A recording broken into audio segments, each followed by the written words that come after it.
Hello there, Year 2s. It's lovely to see you all. Are you ready for another chapter of the BFG? Today we're going to be reading chapter 20, The Royal Breakfast. Now, do you remember what happened in our last chapter? We had met the Queen, didn't we? And we were on our way to have something to eat. So let's get down to our royal breakfast. Now, this is a very long chapter again. So I am going to be doing it in 2 parts. So this is chapter 20, part 1. There was a frantic scurry among the palace servants when orders were received from the Queen that a 24-foot giant must be seated with Her Majesty in the great ballroom within the next half hour. The butler, an imposing personage named Mr. Tibbs, was in supreme command of all the palace servants, and he did the best he could in the short time available.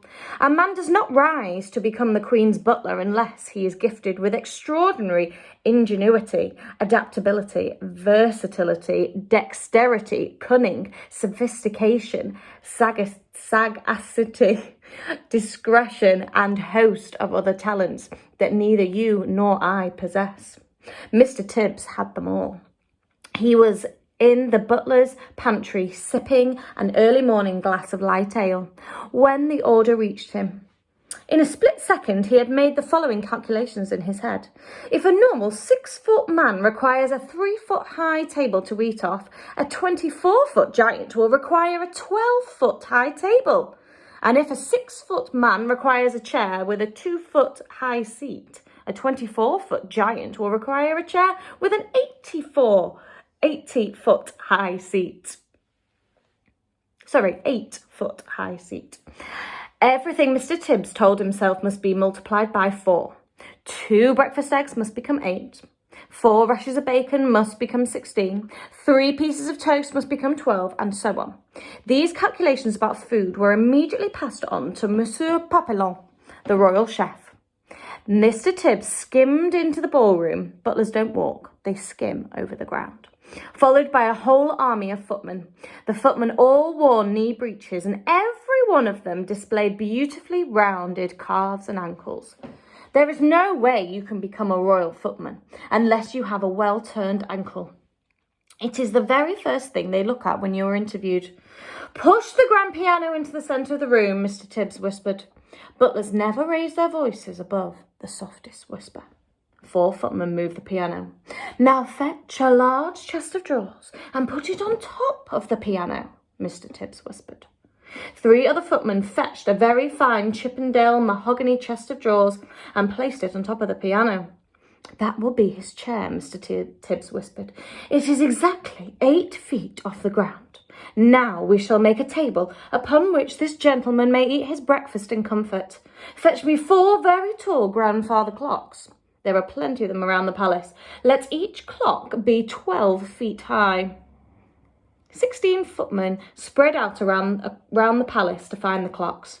They were not easy to carry and required 4 footmen to each one. "Place the 4 clocks in a rectangle 8 feet by 4. Alongside the grand piano," Mr. Tibbs whispered. The footman did so. "Now fetch me the young prince's ping-pong table," Mr. Tibbs whispered. The ping-pong table was carried in. "Unscrew its legs and take them away," Mr. Tibbs whispered. This was done. "Now place the ping-pong table on top of the 4 grandfather clocks," Mr. Tibbs whispered. To manage this, the footman had to stand on step ladders. Mr. Tibbs stood back to survey the new furniture. "None of it is in the classic style," he whispered, "but it will have to do." He gave orders that a damask tablecloth would be draped over the ping-pong table, and in the end, it looked really quite elegant after all. At this point, Mr. Tibbs was seen to hesitate. The footmen all stared at him aghast. Butlers never hesitate, not even when they are faced with the most impossible problems. It is their job to be totally decisive at all times. "Knives and forks and spoons," Mr. Tibbs was heard to mutter. "Our cutlery will be like the little pins in his hands." But Mr. Tibbs didn't hesitate for long. "Tell the head gardener," he whispered, "that I require immediately a brand new, unused garden fork and also a spade. And for a knife, we shall use the great sword hanging on the wall in the morning room." But clean the sword well first. It was last used to cut off the head of King Charles I, and there may still be a little dried blood on the blade. When all of this had been accomplished, Mr. Tibbs stood near the centre of the ballroom, casting his expert butler's eyes over the scene. Has he forgotten anything? He certainly had. What about a coffee cup for the large gentleman? Fetch me, he whispered, the biggest jug you can find in the kitchen. A splendid 1-gallon porcelain water jug was brought in and placed on the giant's table beside the garden fork and the garden spade and the great sword. So much for the giant. Mr. Tibbs then had the footman move a small, delicate table and 2 chairs alongside the giant's table. This was for the Queen and for Sophie. The fact that the giant's table and chair towered far above the smaller table simply could not be helped. All these arrangements were only just completed when the Queen, now fully dressed in a trim skirt and cashmere cardigan, entered the ballroom holding Sophie by the hand. A pretty blue dress that had once belonged to one of the princesses had been found for Sophie. And to make her look prettier still, the Queen had picked up a superb sapphire brooch from her dressing table and had pinned it onto the left side of Sophie's chest. The big friendly giant followed behind them. But he had an awful job getting through the door. He had to squeeze himself through on his hands and knees, with 2 footmen pushing him from behind and 2 pulling from the front. But he got through in the end. He had removed his black cloak and got rid of his trumpet and was now wearing his ordinary simple clothes. As he walked across the ballroom, he had to stoop quite a lot to avoid hitting the ceiling.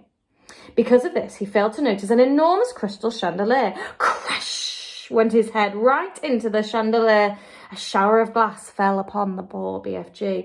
Oh, gung-hummers and bogswinkles, he cried. What was that?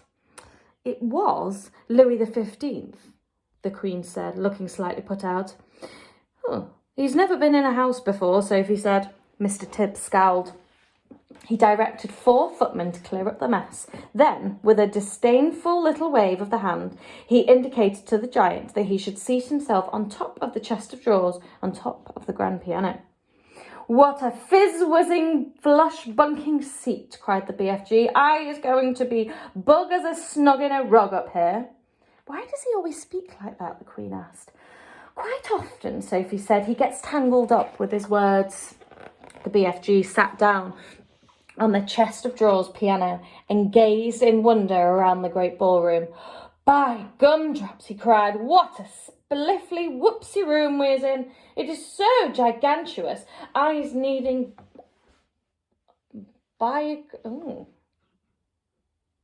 It's his way of saying binoculars, I think, and telescopes to see what is going on at the other end. Footmen arrived carrying silver trays with fried eggs, bacon, sausages and fried potatoes.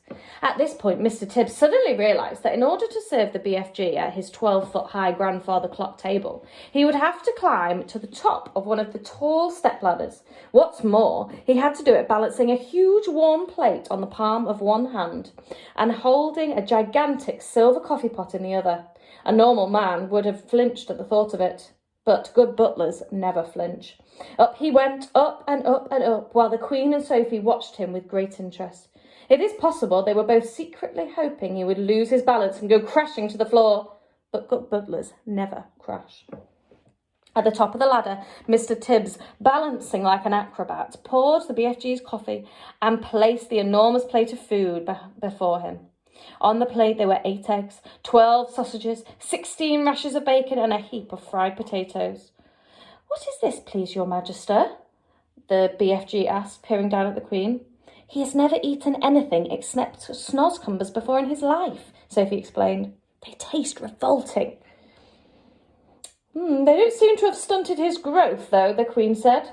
The BFG grabbed the garden spade and scooped up all the eggs, sausages, bacon and potatoes in one go and shovelled them into his enormous mouth. By goggles, he cried, this stuff is making snozcumbers taste like swatchwallop. The Queen glanced up, frowning. Mr. Tibbs looked down at his shoes and his lips moved in a silent prayer. And that is where we are going to stop today, and we will finish the Royal Breakfast Part 2 tomorrow. I'll see you then, everybody. Bye.